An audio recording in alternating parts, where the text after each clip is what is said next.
Hello, Tide fans. Welcome back to Tide Talk. Another week of great conversation about some Alabama football. I got a very special guest with me this week. Ken is my first cousin, and look, I don't really like him, but I brought him on the show. That's an inside joke for you viewers, by the way. But no, Ken is a big Alabama fan and has been for a long time. Ken, I think that a great discussion point, as I mentioned to you before the show, is you've been watching Alabama football for a long time. Don't you know? And tell me what you think about what you've seen to this point. When we're 4 games in, but tell me what you think that you've seen to this point based on what you've known about Alabama football all your life. Well, Shawn, first of all, I'd like to say that I'm awfully proud to be here with you today. I'm honored to have been invited to be a part of this show, and as you just said, a lifelong, diehard Alabama fan, I am super excited about where the state of Alabama football is today. Extremely excited for the future and optimistic, and I can promise you folks, I have seen some great Alabama football teams throughout history. Shawn wasn't even born. I'm a little bit older than Shawn is, but we all at one time lived in California. And I can remember being a small child sitting in front of a television set, listening to my father and Shawn's father all scream "Roll Tide" while Alabama played USC in the early 1967-68 season. And Alabama was in the middle of a championship year that year. They won the national championship the year I was born. One of my fondest memories and strongest recollections of Bear Bryant was that Alabama won the national championship in the year that I graduated high school. So there have been many, many tremendous and historic feats at the capstone, and I think what's really exciting about the current state is I think the best may still be yet to come at Alabama. That's a good point. It is a tremendous thing to watch the team take a field and know that typically by halftime the game is well in hand so far this year. Tua has not played a down in the fourth quarter. And I read a stat actually, Ken, if I'm not mistaken. I think he's the only Division I quarterback that has not played a snap in the fourth quarter. I'm pretty sure that's correct. And there is certainly, I don't think anybody would argue that there's a little drop off when he's not in there as far as what makes the offense click and how they go. But they are still performing at a very high level. I know some people have, in the area where I live, some people have questioned why isn't the running game being more productive. But when you have a wide open offensive attack and you have so many weapons on the team, something's always going to feel like it got left out. And so nothing to be despairing over, I assure you. The running game will have its opportunities, and Jalen's going to get his chances to show what he's got. Mac Jones is an exciting talent for the future as well. Really good backup. We just have to pray that we stay injury-free, and I think Alabama LSU is going to be a special matchup to look forward to. In Death Valley. Absolutely. In Death Valley. I can't tell you enough how excited I am for this football season, and even more what's just ahead. So, well, that brings up 2 good points actually that I want to talk about those. You know, we talk about Tua not having played in the fourth quarter, to this point, 4 games in. Ole Miss was supposed to be our first test, and we saw what happened there. Then Texas A&M supposed to be our first test, and we see what happens there. What is your opinion, Ken? Is it a positive or a negative that he has not taken a snap in the fourth quarter? I have to feel like it's at this point anyway, it's a positive. You want him to be fresh. You want him to have strong legs at the end of the year. You and I both played football, not at the level that Alabama plays at, but I played high school football, and I know both of my cousins, Shawn and his brother Heath, were very talented football players at the local high school level. As you progress through the season, invariably those chips and those shots and those hits that you take either on the ground or after you've released the ball. All that catches up to you, and any quarterback, any good athlete is going to start to wear down a little bit at the end of the year. But the fact that we've been able to keep Tua fresh, and we have so many talented running backs to run in there and platoon and take a series and alternate, I think when the day comes that Alabama faces a stiff challenge, maybe from LSU, I thought it might come from Mississippi State, but Mississippi State's performance Saturday night against Kentucky was somewhat suspect. So any team can have a bad night. But there will be a time when Alabama will be tested. And I think the fact that Tua is well rested and all of our backs are well rested will bode us well in those series. More importantly, they're giving our young defense a chance to mature without pressure. Yeah, that's a good point. We took a punch in the nose from Ole Miss on the first play of the game, and Alabama responded like a champion should respond. Well, let me address a couple of things. One, I agree with you. I think that it's certainly a positive to be fresh, without a doubt. With the season that we have, SEC football, in my opinion, being the toughest division, without a doubt, toughest conference. I think it's a positive for your starting quarterback to be fresh. I will say that a different spin to that is, playing in the fourth quarter, home or away, in a tight game. I think there's some things that come from that too. Oh, sure. I think there's lessons that are being learned, and I think that there are things that you're determining and finding out about different players, and so that is a different spin. But overall, I do agree. I think that that Tua not having to take a snap in the fourth quarter ultimately is a positive. I'll take another stab and say, Ken, over the years, I mentioned this before, I can't think in my lifetime in watching Alabama football, I can't think of a time when we've had that stellar quarterback. I mean, we've had good quarterbacks. Don't get me wrong. Kenny Stabler, obviously, great quarterback. Stedman Shealy, back in the day. Young man named Joe Namath. Joe Namath. Those guys were good quarterbacks. At a time when football was a little different. Yes. Football was a little different. Alabama played the wishbone offense. They featured the wishbone in those days. Run the ball, play good defense. Now we're seeing really a different Alabama football team. Oh, yes. Don't get me wrong. We're still playing defense. But how much better is it for the defense to know that you got a little pad there and you don't have to be as perfect? You don't have to think back very long to think of a great example of that. 2 years ago, the national championship game against Clemson, we lose. The running back gets his leg broken, and I'm sorry right now. Bo Scarborough gets his leg broken. He's out. We lose him. Alabama was unable to move the ball for the rest of the game. That left our defense on the field for most of the second half, and in the end, they just ran out of gas. It's nice to know that the defense this year has a chance to catch their breath, refresh, replan, and strategize, and be prepared when they go back out there on that field. What happened against Ole Miss was not an accident. They knew that they wanted to throw deep on our young defensive backs and our secondary. We adjusted very well. Some of Nick's new coaching staff deserve a great deal of credit. And I know we're up against a break.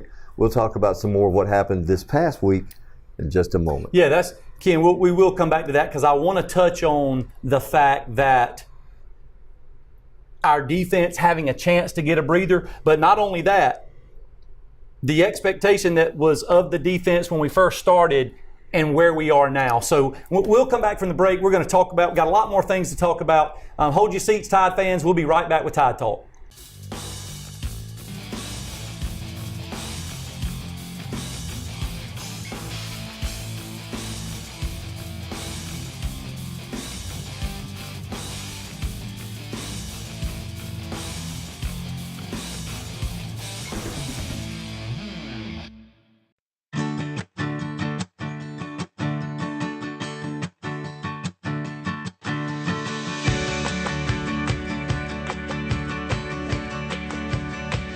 State Farm agent Bob English is here to help protect all the moving parts of your life with auto, home, life, and financial services. Bob English and his team make it simple to bring together what matters to you. Get to a better state. Call Bob today. All right, welcome back to Tide Talk. Kim, before the break we were talking about, just the fact that in the years past, everybody knows defense wins championships. I'm a believer in that as a former coach. Sure. I'm a believer in that. I know personally I've said in the past, man, it sure would be nice to see some offense. I mean, I've said that. I know every Alabama fan probably has said that. I think a whole lot of Alabama fans would echo that sentiment. So I won't take away from obviously former, teams and seasons where we just dominated the defensive side of the ball. I'm going to tell you, I'm really excited that I think we have a chance to dominate on both sides of the ball this year. Well, clearly we are. And that's part of why Tua hasn't played down into the fourth quarter yet in a game this season. Part of why we've been able to feature not just Tua, but to have Jalen Hurts get in the game and get some reps and gain some insight. And while we're talking about that, I'd like to just give credit to that young man. What a class act Jalen is. I'm the first guy to greet Tua when he comes off the field after throwing a pass, touchdown, is Jalen Hurts. And it has to be, as a guy who was an athlete myself, to anybody who's ever played the game, it has to be an awfully difficult situation to know that somebody took your place out there on the field, but I don't know too many guys who respond like Jalen has to that situation. Well, it's the reverse when Jalen's out there. Tua's the same way. I agree, Ken. I think, as a competitor, you want to be on the field. Absolutely. As a team player, you want what's best for the football team and for the program. And you hear Nick Saban talk about that all the time. What are you going to do for the team? That's right. And so, it's the reverse when Jalen's out there and he throws a touchdown pass. I think they feed off of each other. They have certainly got a mutual admiration society going on. Young Mac Jones is benefiting from some of that when he gets the opportunity to see playing time. I think he sees the field really well. I see some things from him that will bode well for the future, and Lord knows the talent that is coming down the line that has yet to sign their name on a scholarship offer from Alabama. But boy, as I said earlier, this is a really exciting time for Alabama football, and Alabama fans should enjoy this all that they can. Yeah. That takes me to, we were talking about fresh legs in fourth quarter, and I heard a comment in the Texas A&M game with Damien Harris. He came back for his senior year, and man, I've said it on shows before. I just like the guy. I like his approach. I like his attitude, his mentality. He's got a professional approach. But he made the comment that he's really okay with the split time. He respects Najee Harris and Jacobs and even Brian Robinson, who's the number 4 guy. I mean, he respects those guys, but he looks at it as when he starts the NFL, his NFL career, which will be after this season, he's going in with fresh legs. Sure. He'll be well prepared. He'll be well conditioned. He'll have more or less rested his legs as well as could be. And for any young man who dreams about playing on Sunday in this league, what it all comes down to isn't necessarily what you do on the college field. You're going to get invited to the Sunday camp, the tryout camps, and the NFL auditions, and you'll get a chance to show your skills in front of all those coaches, and they're going to know who's good. They're going to know who to pick, and they want, more than ever, they want a guy not just with athletic skills, but with maturity. The mental aspect of the game. Absolutely. A good psychology about the game. So let's go right into that then. I listened to Nick Saban after the game, and man, I'm going to tell you, even with a big win, he's still a little frustrated. And I'll just be candid. He's pretty ticked off. I mean, and I get it from where he is and what he is trying to accomplish. Mm-hmm. I get it. In that game, I said it the entire game. Texas A&M's defensive front controlled the line of scrimmage. They did. Well, one of his first comments was, we got to win the line of scrimmage. If we're going to beat good teams down the road, and he wasn't saying that Texas A&M wasn't a good team, but when we get later on in the season, we've got to be able to control the line of scrimmage. There's no question. That's where the war is won or lost. Look back to last year's Auburn game, and that was a horribly disappointing performance on their field. Might not have been the same result with Tua in there at that time, but Coach Saban hadn't reached that point yet where he made that decision. That's right. So, as good as we are, granted, there's lots of opportunities to improve, and Coach Saban, I don't know him personally. I wish I could say that I do. Sometimes I watch his press conferences and I think, is all of this a performance? Is it an act? Is he trying to motivate his players by saying things that are, not necessarily praising the team, but also he's not kicking them off the team. He just wants them to stay humble and stay focused on the program. I don't know. I'd like to believe some of what he's doing is just to try to manipulate his boys. Well, make no mistake, he's not the highest paid coach in. I mean, he has. I can't imagine what he has to do to keep our guys. I've said it before. I'm gonna say it again. When you're the number one team year after year after year, week after week after week, and Ole Miss first challenge, 62-7. Texas A&M, next challenge, 45-23. I mean, how do you keep those guys? And he has to use some psychology. Absolutely. I'm telling you, he's got to be mindful. And he made the statement to the media. I mean, it was really funny. He's like, "Hey guys, I'm not mad at you." Obviously, from after the game, and the young lady that he said, "Quit asking me." Yeah. But he said, "Hey, I'm not mad at you, but I wish you guys would report on some of the stuff that we don't do well." That's just classic Coach Nick Saban. You got to love him because he wants, no matter how good you feel, he wants you to understand there's always room for improvement. That's right. And you think back to a coach from years ago who,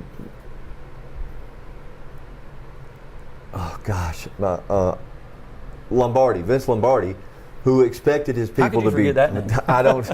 When you get old, that's what happens. I can't remember my wife's name sometimes. I walk in and say, "Hey, baby." We'll have to cut that part. Well, you think back to Coach Lombardi, who always pressed and expected his men to perform no matter the weather conditions, no matter the environment, no matter the field, and then the coaches like Belichick, where Nick Saban learned a lot of his a protege, styling and approach to the game, and to have a system in place which has worked so well, and every other team in the Southeastern Conference has stolen our coaches to take over their programs and to lead other programs, and Nick just reloads and keeps firing. That's a great lead in, Ken. That's a great lead in to the whole, Nick Saban's 13-0 against former assistants. How big of an advantage do you think that really is? I mean, that they coached under him, and does he have like this magic wand? I mean, the guy's 13-0 against former assistants and has not lost a game. There's no smoke and mirrors in college football. You get by with the talent that you have, and I live in a town not very far from Athens, Georgia. So most of the people that I work with, most of the people I hang around with are all big dog fans, and they all think that Kirby Smart out-recruited Nick this year, and they're all going to take away. I heard two of them yesterday say after Saturday's game they got exposed by the Missouri Tigers, and that's what makes them afraid to see Alabama in the future. Yeah, we're going to talk about that when we come back from the break about being exposed. I think there's a little bit that personally I think Texas A&M did that may have given some other teams a blueprint. I don't know, but we're going to talk about that. We're going to take a quick break on behalf of Bob English and State Farm, and we'll be right back with you at Tide Talk.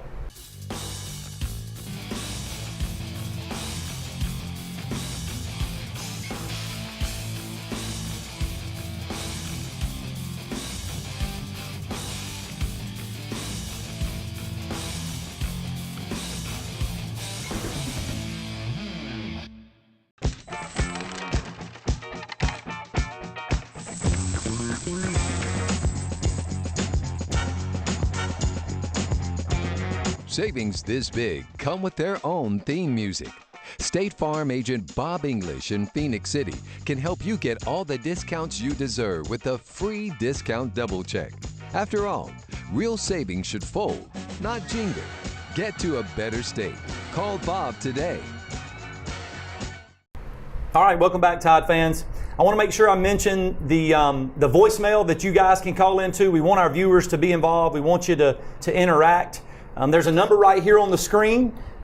Give that number a call. Let me know a question that you'd like to have answered or just a comment that you have about the show.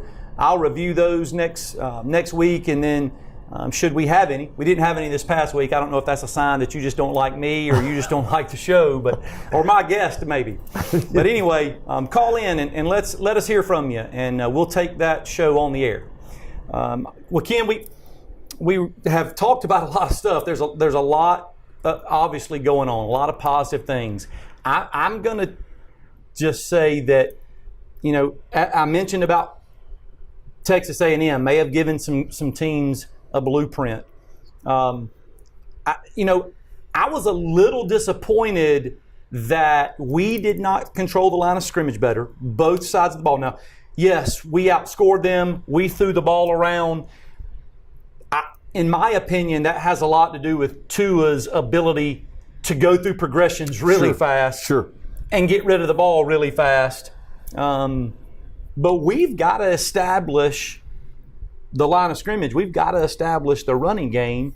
I know that'll come, but do you think that there are some Bama fans out there that for all these years they said, man, I hope we throw it around. Now they're saying, man, I wish we could run the football. Just run the ball. How many times have we heard that in the last 2 or 3 years? Right. Just run the ball. Just run the football. Well, you can't just run the ball, and you can't just pass the ball. Today's offensive and defensive coordinators are much, much faster to adjust.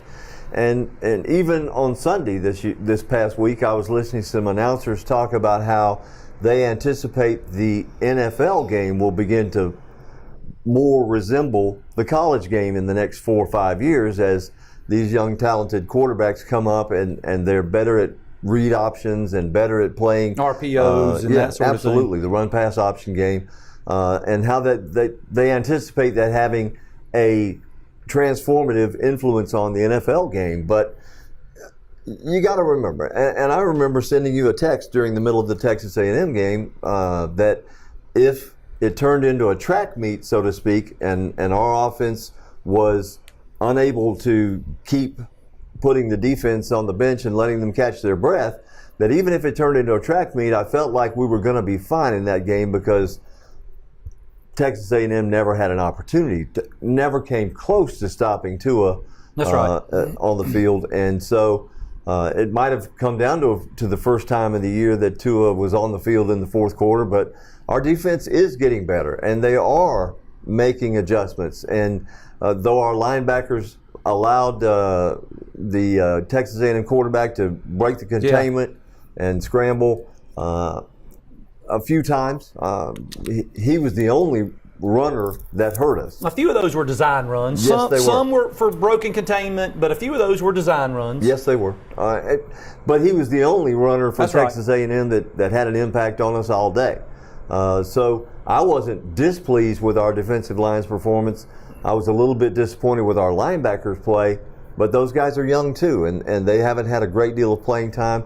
I think by the time we get to the key games remaining on the regular season slate, it may be ambitious of me to mention the playoffs yet, but by the time we get to the LSU and the Auburn game, Mississippi State, and now having watched Mississippi State Saturday night, I'm a little less concerned about that, but everybody will always get up for Alabama. They'll get up for Alabama. They're going to give us their best shot, just like Ole Miss did it on the first play of their game. But I think they might question that philosophy from if you go back and ask them now.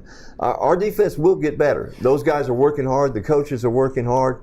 Nick Saban believes very strongly in winning through defense, and so I don't think there's a great deal to be concerned out there, fans.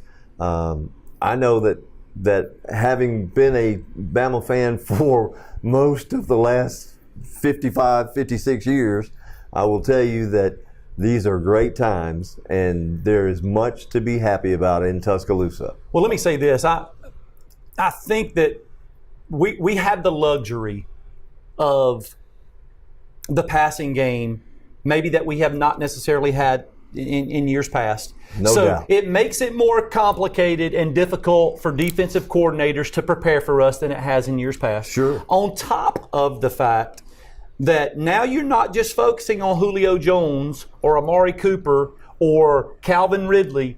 We got 3 guys out there, 4 guys out there that can take it at any point, that can catch the football, that run great routes.